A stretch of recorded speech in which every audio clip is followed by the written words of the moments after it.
From Second Stage Theater, see the new play from the writer NPR calls one of the hottest playwrights in America, with Kate Bornstein, Josh Charles, Ty Defoe, Armie Hammer, and Paul Schneider.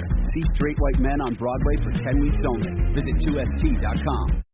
Not the house of cards that falls down easily.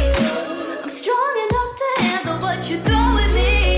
Mental Health News Radio, produced by MHNRnetwork.com, your source for information about our favorite subject, mental health. This show is brought to you by our incredible sponsors like ZenCharts.com, the intelligent EHR for addiction treatment organizations, and MyGenetics, that's MyGenetx.com, changing the way people are diagnosed and treated around the world, helping you better understand what makes you well. Don't you want information about yourself that empowers your mental health treatment?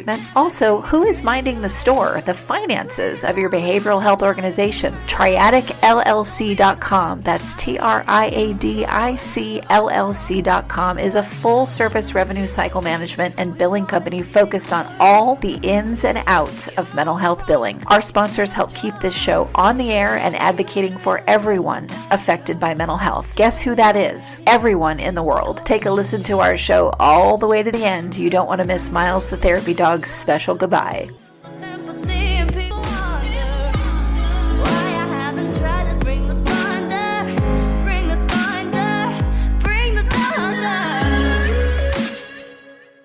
Hey everyone, this is Kristin Sunanta Walker, host of Mental Health News Radio, and I am here with our program director, Melanie Vann. Hey Melanie. Hey Kristin, how are you?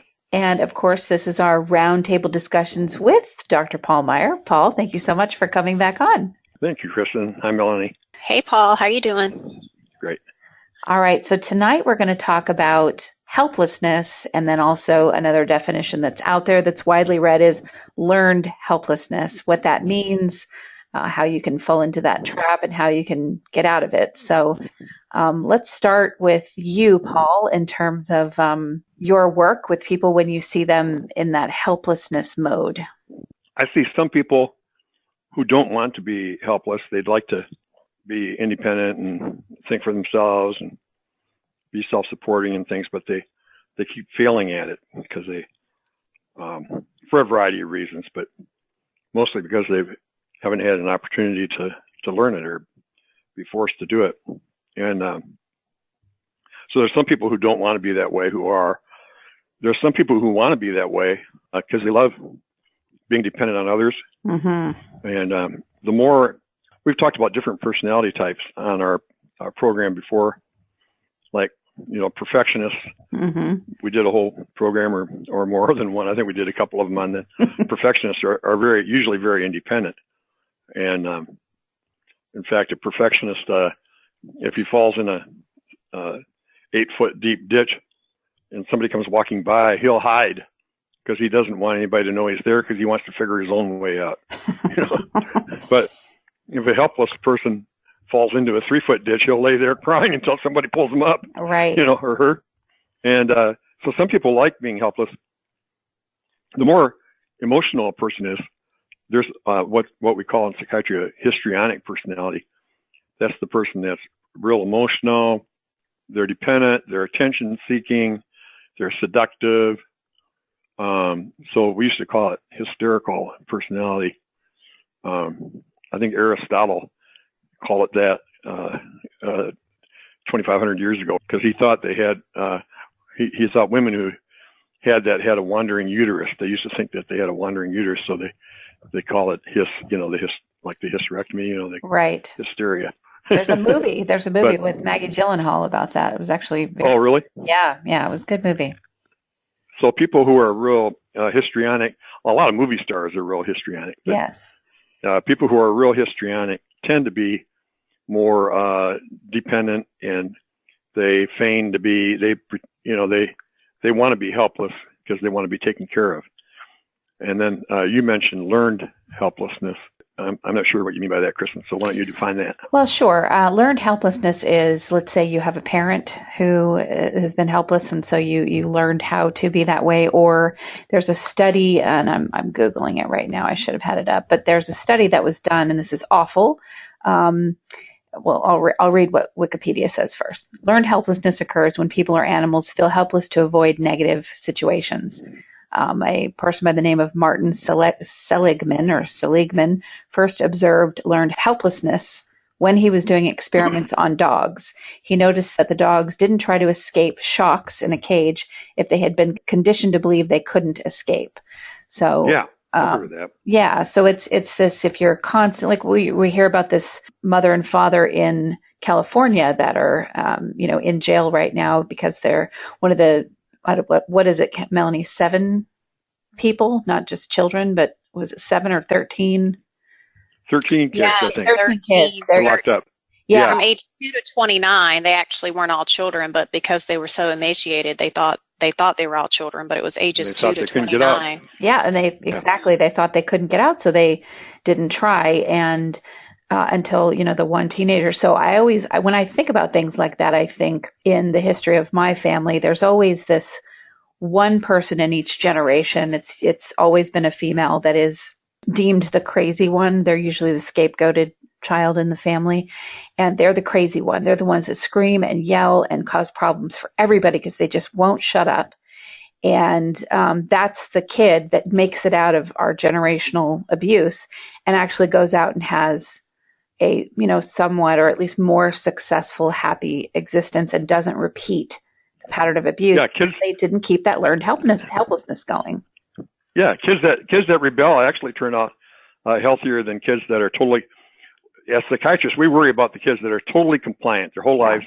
They get straight A's. They never break a rule. They're more likely to commit suicide than the kids who rebel. When they're growing up, because when they rebel, they're individuating and become individuals. And when you remind me what learned helplessness was, I remember hearing that if you take and some kids have done this, if you take a big jar and put dirt and leaves and things in the bottom of it and get a bunch of grasshoppers, and if you put them in the jar, they'll jump back out of the jar. If you put them in the jar, put a lid on it, punch holes in it so they can breathe, and put some water in there and give them food, they'll try to jump out, but they'll hit their heads on the jar lid, and they'll try that for a day or two. But after a few days, you can take the lid off, and they'll spend the rest of their lives in there because they don't know that they could still jump out. Right. So they've learned helplessness. And the Apostle Paul said, and I think it's Philippians 4:13, I'm pretty sure, I can do all things through Christ who strengthens me. So biblically, for those of you in our listening family who believe the Bible like I do, and I love you whether you do or don't, but biblically, there's no such thing as can't. And one thing that my brother did that really helped me, I've got an older brother, he passed away a couple of years ago, but I've got an older brother who's 8 years older than me, and he was real nice to me and got me my first basketball and taught me different things. But anytime I used the word can't, he'd punch me on the shoulder 10 times. Anytime, it doesn't matter what the conversation was. If he heard me use the word can't, he'd say, that's the worst 4-letter word that you can use. Yeah. So don't cuss. That's the worst cuss word you can say is can't.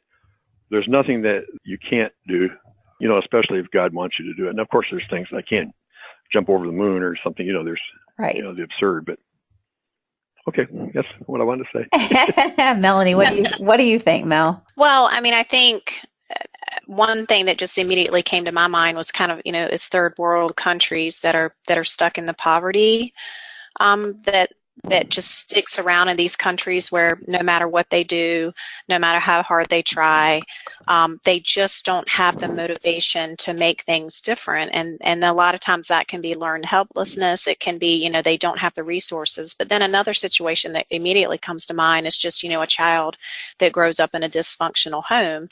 As a child, you really don't have any freedom to be able to remove yourself from a really bad situation in the home if mom and dad are fighting, or if you're being abused or anything like that as a child, then you really don't have any way to get out of it.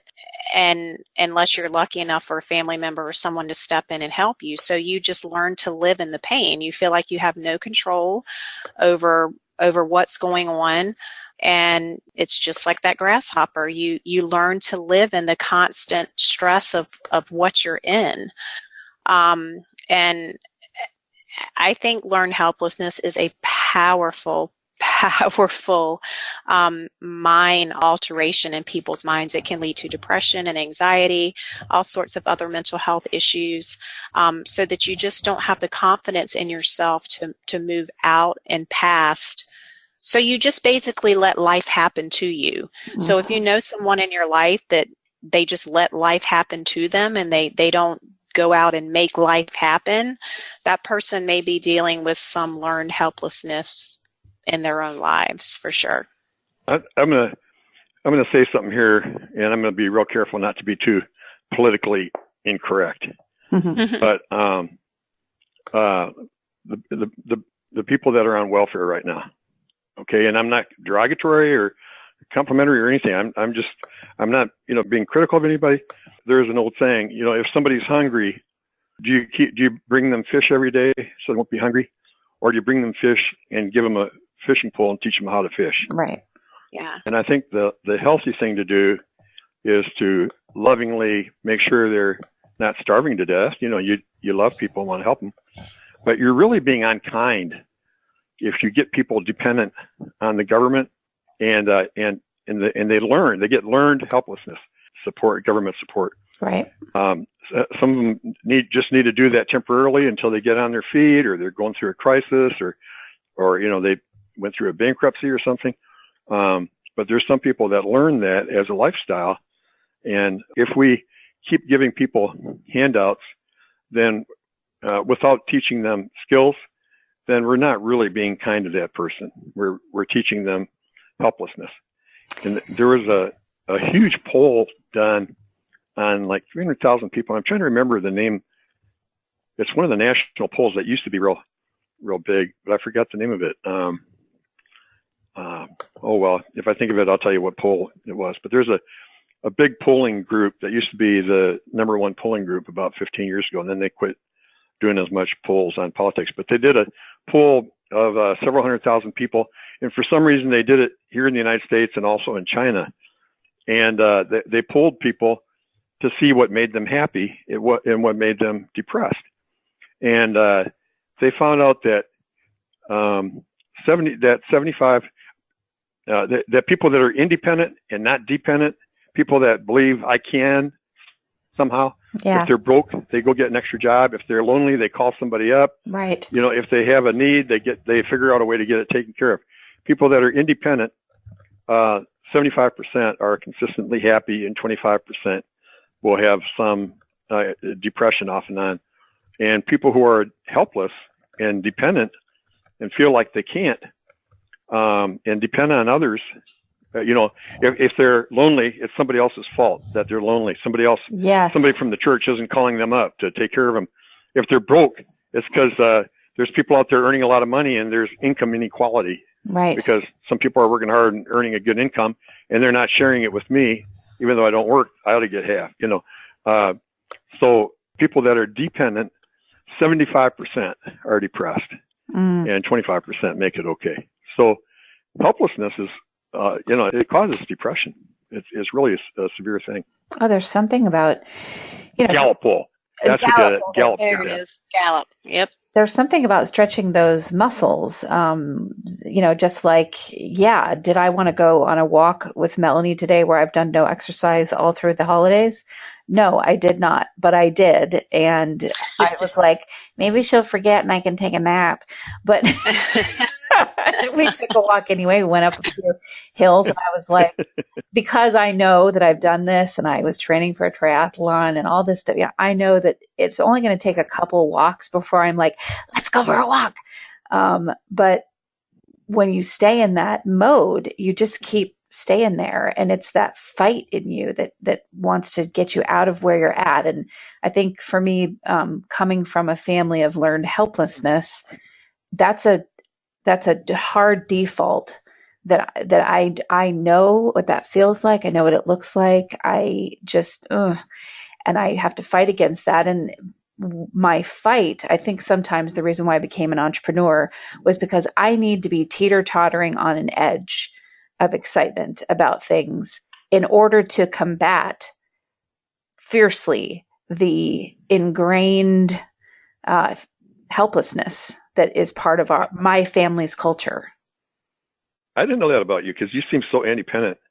I Ever am. Since I've known you, you're extremely independent. I am. You used to be helpless when you were young? No, Or see, think you that's were? the thing. I never was. Oh God, no. I came out. Oh, your family was. I came out feet first, Paul, literally. Oh, okay. But Okay. I watched it, and I watched this sort of general malaise and just abuse is happening all around, and no one's doing anything or saying anything, and they're all upset at me. I became that crazy scapegoat in the family that goes throughout the generations. But I see, just rampant codependency, the need in, my elders to find their identity through their mate, and then being angry when their mate doesn't measure up, because no one's ever going to measure up, because you have to find it within you.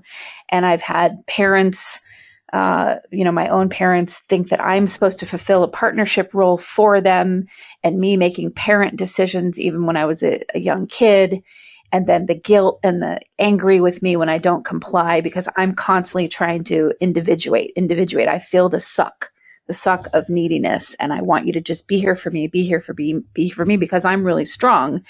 And then their anger at me when I say no, because I will say no. And even though I am very strong, I have a heart. And so when a parent gets upset with me, it hurts. It hurts like no pain ever. It's almost as bad as if my son is upset.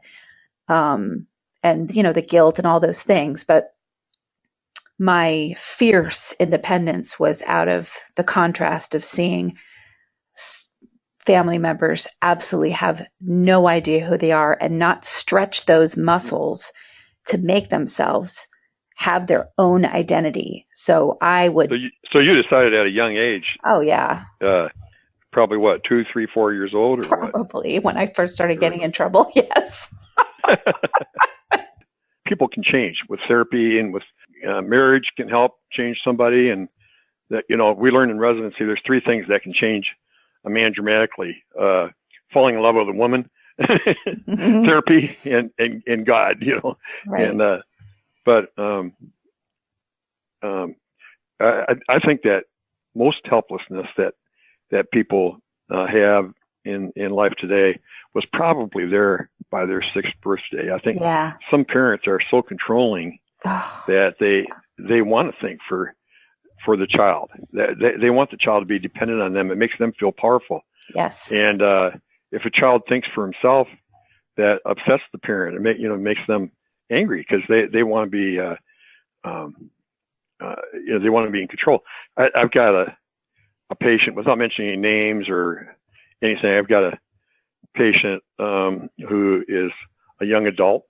I'll say she. I'm not letting anybody know if it's a guy or a gal, but I'll say she, because I don't want whoever it is to recognize who I'm talking about. But that person's mother comes with that person for all his meetings with me.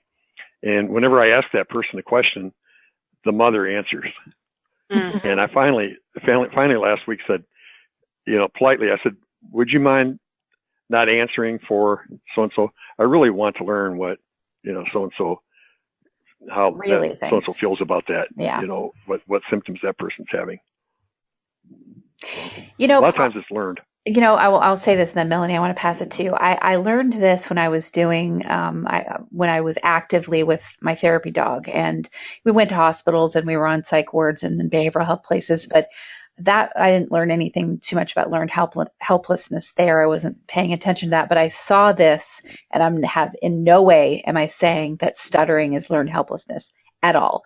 But here's an interesting thing that reminds me of what we're talking about.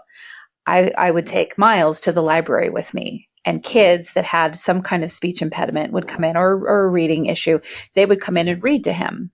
And it was fascinating, because some of the parents would not, but there was so much pressure in the room that I can feel, Miles can feel, and obviously their child is feeling about this child not being able to read or having a stutter or whatever. And I just got to the point where they would say, they actually complained. A couple of the parents complained to the library and said, she is such a bitch. Look at her. She's kicking us out of the room. But their kids actually read, and they ended up calling back and saying, thank you, she was great, blah, blah, blah. And I didn't care either way. But I would get to a point where I would say, you know what? When you leave, let's record your child reading, because it takes about 10 minutes to get them calmed down from your presence in the room. But when you leave and it's just me sitting behind the child so that they can't see me and miles in front of them while they read, magically, either it disappears, their problems disappear, or they're severely lessened every single time. But when the parents are there, what I notice with a lot of kids is they'd look to mom or look to dad or look to siblings to help them. And I'd go, don't look at them. You need to do this. So, Melanie, what do you think about that? Or whatever you want to say.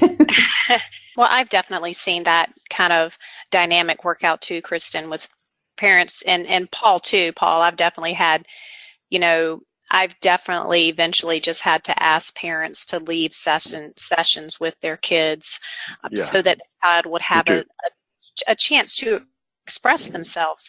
And I have definitely had that kind of, narcissistic or histrionic parent or mother that just every time you ask a question, the mother, answers and the child is just sitting there kind of limp on the couch. And that is kind of a view of what learned helplessness must feel like, because no matter how much the child might try to individuate, they're never allowed to. So they learn a couple of things. Number one, they don't learn how to make decisions. They learn that they can't trust themselves, and they learn that they have no power. And these are all things that you try to teach your children as you're growing up, because eventually they have to go out into their own world and make their own decisions and hopefully make wise decisions. So when you're not allowing your children to make decisions, it really is a disservice to them. And the stuttering piece too, Kristin, I've seen that several times. The kids sometimes, they so want to please their parents. So and there's so much pressure, even if it's unintentional by a parent, there's so much pressure for that child to please. Then I would imagine when the parent steps out of the room, it's definitely easy for them to be able to read more clearly. But and sometimes it is neurological too. Yes, absolutely. Yes, absolutely. I don't want people to feel guilty, if they have that problem. I think most of the time it is neurological. But relaxing can make it better. Exactly. Like they can sing. People who stutter can sing without stuttering. Yeah, Bruce Willis, actually, the famous Bruce Willis with all the Die Hard. Bruce Willis of all, yeah, exactly. He was a big time stutterer, and he got into acting because on stage he didn't have a stutter when he was doing a performance. So there's a singer too. I don't know if it was Mel Tillis or somebody else that stuttered all the time when he talked, but he could sing without stuttering. It was really neat. It was really cool because we did a show with a therapist who treats people who have a stutter, and she stutters.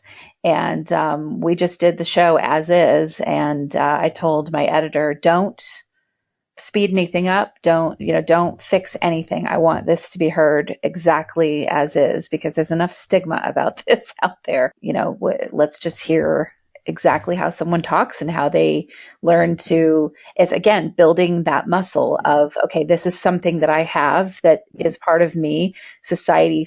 It makes society uncomfortable often, but I'm going to show my ways of coping and dealing with this. I don't even want to call it a problem, because we're the ones that call it a problem, with the way that they talk that's different from ours. And let's show what that really looks like and feels like, and let's watch a seasoned professional that treats this navigate her way through a conversation successfully with a few hiccups here and there. I just thought it was important to just lay it out like that. And we still get downloads on that show and emails about it. Interesting. I agree with Paul that I do think learned helplessness probably is learned before your 6th birthday, maybe even before your 3rd birthday. But then I do think there's probably situations like, I think learned helplessness has a huge part in why people stay with abusive partners. Yes. Because I think, you stay in those relationships because you keep trying, and no matter what, it doesn't make a difference. So then you just have no desire to fight and to try to get out of the relationship. But just to speak a little bit to what Paul was talking about subsidizing and things like that, or just poverty in general. I used to I've worked, I wouldn't say frequently, but I have worked some in low income situations. And I used to actually make visits into the projects here in Richmond, Virginia. And I'll tell you, it was either two ways. There were either the parents that knew they weren't going to be there forever, and they were fighting and trying to make a better life for their children. And then there were those parents and families that had no desire to get out whatsoever, and that was just where they were going to be. They were thankful for it, and they just had no desire to move forward past anything. And then you had the other folks that this was totally temporary for them, and you knew that it was temporary. And then the other thing too, which I love this dynamic, when I used to volunteer for Crossover Clinic in downtown Richmond, they had a policy where it was a free clinic, but if you could pay, you were asked to pay what you could.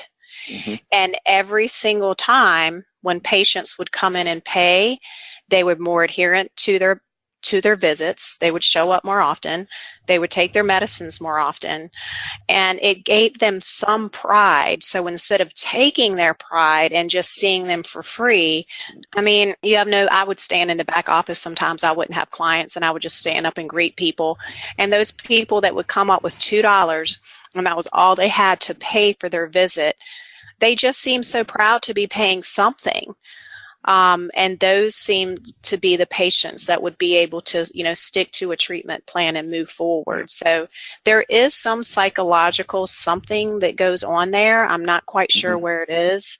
If we could figure that out, the world would probably change. But I did just want to, speak to that. Or even in a situation like if a child has a learning disability or stuttering or ADHD or dyslexia, and you try so hard, even harder than other children do, but yet you still don't do as well, I think a child would probably get to a point where they just stop trying. Well, I can't do anything right, so why should I still can't do it. I studied all night, and I still only got a D, and this person doesn't, and so they just give up. So there's many avenues, I think, to learned helplessness, but again, it's powerful, and then it doesn't give you the will to fight. And when you don't have that fighting spirit, then what do you even really have to look forward to? And then you lose hope. And when you lose hope, then that's when really, I think, things just start to take a turn south, and things can just get really dark for people. I used to be active when I lived in California for 4 years, and I was on the plans and stuff, and I also did that in Dallas for a couple of years. Worked with the homeless association that is in charge, of reaching out to those people who are homeless. And in both cities, they said, when people are out on the corner begging, don't give them any money. It's better not to give them. People go out there and make $50,000 a year and use it. They use it for drugs and things like that. If people are homeless, they can go to, whatever city they're in, they can go to the homeless association, and they'll help them. They'll help them find food. They'll help them find a job. They'll help them get free medications and things like that. So it's better if you want to give money to help the homeless, give it to your local homeless association, and don't give it to beggars on the street. Now that's just my opinion. I'm going to get some nasty emails for that one probably. Well, we have all kinds of opinions on the show, and and from our audience. And I think that there's a degree. I think that sometimes, there's someone who is homeless and you're giving them, something that helps them, restores their faith in humanity, and then they can pull themselves out of where they're at. And then there's situations, like you said, Paul, where there's someone in any situation where they've just keep getting given to, and they don't ever learn to build those tools to have that grit that we all have to just make it through this very difficult thing called life. And if you, it speaks to me about how destructive being an enabler is. And when you're looking at, I want to delve into what it looks like to be someone who has been raised amongst very controlling people who try to create learned helplessness because that's how they try to get love. And then also what it's like to be someone who is very strong and has people that have that learned helplessness coming in every so often and trying to get them to take care of them. So because it's an interesting dynamic either way. So let's start with the one where, what does it look like to have a parent or a husband or a wife or whatever the scenario may be? Maybe it's a parent with an adult child, and the parent is still trying to create or foster extreme neediness, whether it be financial, whatever it is, with their adult child in order to stay in control of them, or a mate or whatever. What does that look like, Melanie? I'm going to talk about homelessness for 1 second, and then I'm going to address that, because I think the control piece a lot of times is a huge part of learned helplessness, and how it gets started in families. But I feel like one thing you can always do for someone that's homeless is literally just make eye contact. Yes. And speak. And if you have the time, sit down and talk to them for a few minutes. And I used to do that when I was at NC State a lot. I would look people in the eye and shake their hand, or just sit down and talk with them for a while. And I feel like they appreciate it. It humanizes them again. I never had money to give them as a college student, for sure. But I feel like that's one way you can make a difference in their life, and maybe even encourage them to go get help. But I know looking people in the eyes sometimes is all they need to be reminded that they may be in this horrible spot. And I think most people that are homeless have mental health problems that are not being addressed. A lot of them do. Period. Yeah. So I think that's a big 25% are schizophrenic. Yes. Exactly. So that's a big piece of it. So I just wanted to speak to that. But control The majority are addicted too.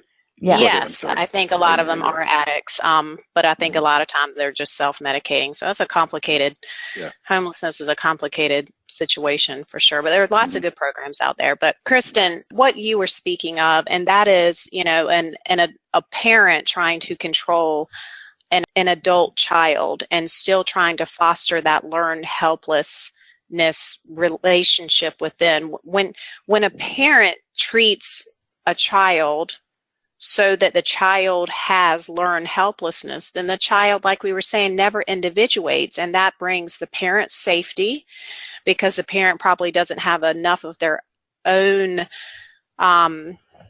personality or enough of their own strength to make it through life on their own. So the child is an appendage of the parent. And as long as the parent has financial control, emotional control, maybe they don't allow the child or adult child to even move out of the house without feeling incredibly guilty, then really it disables the adult child from ever being able to move out of the house and move on with their own lives. It can be detrimental, because this seeps over into every area of your life. It's the self-confidence that's never built. It's like if you always tie your child's shoe, they're never going to learn how to tie their own shoe. If you're always doing things for your kids, then they never learn how to do those things on their own. And that's what builds self-efficacy. And that is so important to individuating and being able to live and create in their own lives. So that need for control is obviously just a sign of pathology within the parent. And I mean, my advice to maybe an adult child that's in that situation is just start doing little things in your life to start building your own confidence within yourself. If you're constantly correcting a child's paper before they turn it in at school, then they're going to get to college and they're not going to write a good paper. Or some parents do it all for them. Oh, so exactly. Exactly. Do their homework for them. Yeah, if you're standing over their back constantly and checking every single helicopter parenting is that whole concept of if you're checking everything behind them, then they're not learning to trust themselves. Does that make sense? Mm-hmm. Yeah, it does. When we're treating a dependent client, they'll say something like, Dr. Meier, what should I do about this? And the worst thing I can do, and I may have a really good idea that would help them, but the worst thing I can do is tell them what that idea is. Instead, what I would do is say, well, what are your options? Well, I want you to tell me. I said, no, I want you to think of some options. Let's talk about it. What are some things that you could do? What's your plan? Well, I don't have a plan. Well, think of several of them. There's probably 50 of them that would work. I tell them if you ask Jesus if there's a solution, I'm sure he could think of a million of them. But so what are some things you could do?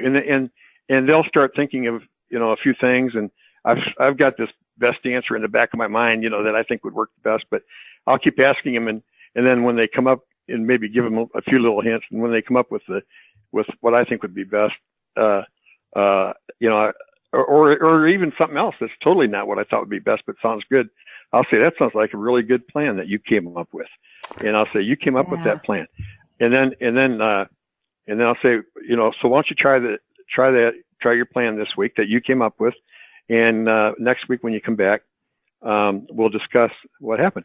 And so they may try it and fail because they're so used to failing that they set themselves up for it, and they'll come back and say it didn't work. They'll say, Dr. Meier, your plan didn't work. I'll say, no, wait, it wasn't my plan. It was your plan, and they'll say it didn't work. I say, well, that's okay. You learn from failure. Failure is good for you.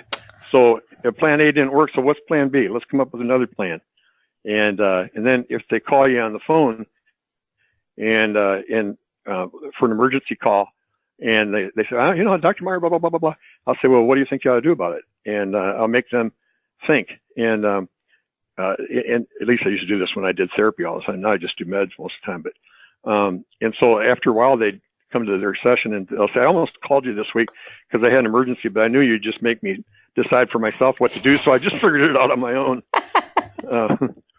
Yeah. I think as far as parents that are controlling, a lot of them are real narcissistic. Yes. And not all of them, but some parents are real narcissistic, and it gives them a feeling of power to be totally in control of a child and have that child, be totally dependent on them. And then some are paranoid. Paranoid people want to be in control of every little detail. If they run an organization, they have to control, where the janitor puts the chairs. They have to control everything. And then some are perfectionists. Some are just extreme perfectionistic parents who mean well, but they want everything to be perfect. And so they make sure everything their child does at school is perfect, and they help them too much. So I think there's different kinds of parents that can be overly controlling, but I think most of them are narcissistic. Yeah, I think too, we can slip a different title in there too. It could be your spouse is that way, and your spouse is acting like a parent, and not really your equal, your mate. That can be that too. And, I've seen the other side of this, and I've experienced this because I have always been so independent, and I have been the breadwinner, and I take care of other people financially, in some ways. And I have in the past had people sort of latch on to me. And after a while in the relationship, I realized, oh my God, they're angling to be my dependent. Mm-hmm. And it's either, it could be a friend of mine, or it can be a love interest, and I realized that's what they're angling for. And instead of I did get angry, and I said to the last one, I'm not responsible for you and your child. I'm not looking for another set of dependents. You need to go and, you've never not lived with your parents. You need to go have that. I have many, many years not lived with my parents. You never have. You need to go, stretch those muscles. It's scary. And if you have to work at Burger King to make that happen, do it. There's no shame in whatever work you can get. It's a disservice that you haven't been allowed to do that, and that you haven't done that for yourself. But I said, no, this is not going to happen. And I thought later, good for me. And also, I need to get into therapy, because why did I even let it go that far? There was some sort of me being codependent and wanting to help them that I needed to look at and clean up and shore up in myself. I didn't just blame it on them. I looked at, well, what the heck did I do to attract that, and let it go on as long as it did. Yeah. In a marriage, one way you can tell who's the most controlling is whoever uses the words you should or you shouldn't the most. Well, you should do this, you should do that, or you shouldn't do this, you shouldn't do that. That's being a parent to the mate instead of being a mate to the mate. You're acting like a parent if you say you should or you shouldn't.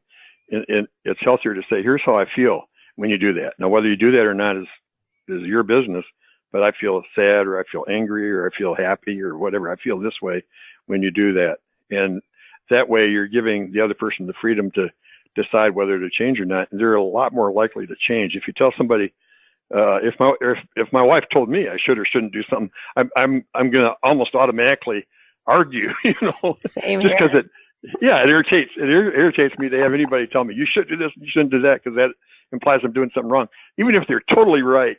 But if my wife says, here's how I feel when you come home late, you don't call me first, let me know because I've got, dinner ready or something, then that makes me really want to be responsible about that in the future and not make the same mistake again. So that's one. Also, when I'm doing therapy with people, if somebody uses the word, anytime they use the word I can't, then like my brother did, I won't let them, I don't beat them on the shoulder 10 times like my brother did with me, but I ask them to change that. I say, will you change that sentence to either I will or I won't? If they say, well, I just can't get along with my mate, or I can't discipline my child. I just can't get myself to discipline my child. Then I say, and I'm not trying to lay a guilt trip on you. I say, just either say, tell me right now, I won't discipline my child, or I will discipline my child, because there's no such thing as can't. Right. And it helps them to see the truth. And then when people use the words, I'll try, they usually mean I'll make a half-hearted effort, but I won't quite succeed. So if they use the words, I'll try, I ask them again, change it to either I will or I won't. And I don't care which one you pick. I'm not trying to make you feel guilty or whatever. Just either say I will or I won't, but don't say I can't, and don't say I'll try. Right. Those are lies. Right. Melanie, what are your thoughts? I like the I can't piece. Mm-hmm. I think for a clinician, that would be an indication that you might be dealing with someone that may have learned helplessness. And I know we're getting close to close, but I think about what would be ways, if you think you suffer from learned helplessness, what would be ways that you could try to step out of that? And what I was going to just do small things. Do small things to start building your self-confidence, because everyone has the capacity to help themselves. And the reality is, a lot of times you're the only person that's going to do that in your life. Right. So, and this would be a whole other topic, but I honestly think that sometimes as Christians, we can kind of create this learned helplessness with God, where we just sit back and say, well, I'm not going to do anything. I'm just going to let God take care of it. Yeah. And yes, that's true to an extent, but we don't just sit around and not try to get a job because we think God's going to pay our rent the next month. I mean, there has to be some type of moving forward, so that we can continue on in our lives. So I feel like that would be a whole nother discussion for us. But yeah. Hey, Melanie. Yeah. Melanie, at the beginning of our talk, I mentioned a verse the Apostle Paul said in Philippians 4:13, and it doesn't say God will do everything for me. It says I can do all things. Very good through point. Christ who strengthens me. So God's job isn't to do things for us, although sometimes I know He does. Yeah. His job is to help us do things for ourselves. Yes, agreed. And everyone has that capacity. So, and sometimes you just have to, if you know that someone has kind of pushed you into learned helplessness, like a parent or a mate or even a sibling or someone at work, sometimes you just have to get yourself out of those. You have to get yourself out of those relationships. So, or politicians. Yeah. Yes, exactly. And sometimes you just have to make a boundary. Absolutely. I'd say do that hard thing. I mean, move out, live on your own, get a second job, whatever it is, to prove to yourself that you can do it. And it's scary it is so scary. And you don't feel safe in the world because you've been coddled into this unreal existence, a very fearful existence, because that's where this person lives, is fear. That's why they're trying to control you. And the only way for you to break out of that is do those things that you are fearful of, and go be around a lot of other people that live their own lives. Hang with them. Dip into their lives and see, oh, that's what they can do. So you've got lots of examples around you of people that are not helpless. And that will start to charge you up and make you realize, okay, I can do these things. They do it, because you're looking for models. And those are great ways to stretch your wings and get out of a state of either your own learned helplessness or someone that's trying to make you become that out of their own need to control and their own fear. Yeah, it's important to realize too that when you're working really hard at becoming more independent, less helpless in a certain area, if you fail, don't say, "Oh, see, I can't do it." Thank you. Learn from the failure. Learn from the failure. Grow from it. Failure is good for you. Right. Failure helps you grow. If you don't give up, then you learn from failure. So just keep working at it and work at more than one in more than one area, and when you fail, learn from it, and the next time you won't. So just if plan A doesn't work, that's fine. Go to plan B. Exactly. All right. Well, this was great. Thank you both for coming on and talking about this subject. Another last minute pick. So thank you. Thank you, guys. It was a good one. Yeah. Yep. And thanks to our listeners for another edition of Mental Health News Radio. Get ready for it, because here it comes. But first, thank you again to our sponsors like EverythingEHR.com, devoted to helping organizations finding the best electronic health record in behavioral health, and Service Dogs by Warren Retrievers, SDWR.org, a nonprofit organization that provides service dogs to those with unique abilities and invisible diseases, to include autism, diabetes, epilepsy, and PTSD. Until there's a cure, there's a dog. And hey, an SDWR service dog is at work every day with one of our own team members. If you have a question, visit us at mentalhealthnewsradio.com or our network of podcasters at mhnrnetwork.com. Disruptors, healers, technologists, advocates, and most importantly, voices to be heard from all corners of the globe. Thank you so much for joining us. And now a final word from our therapy dog, Miles. Good boy.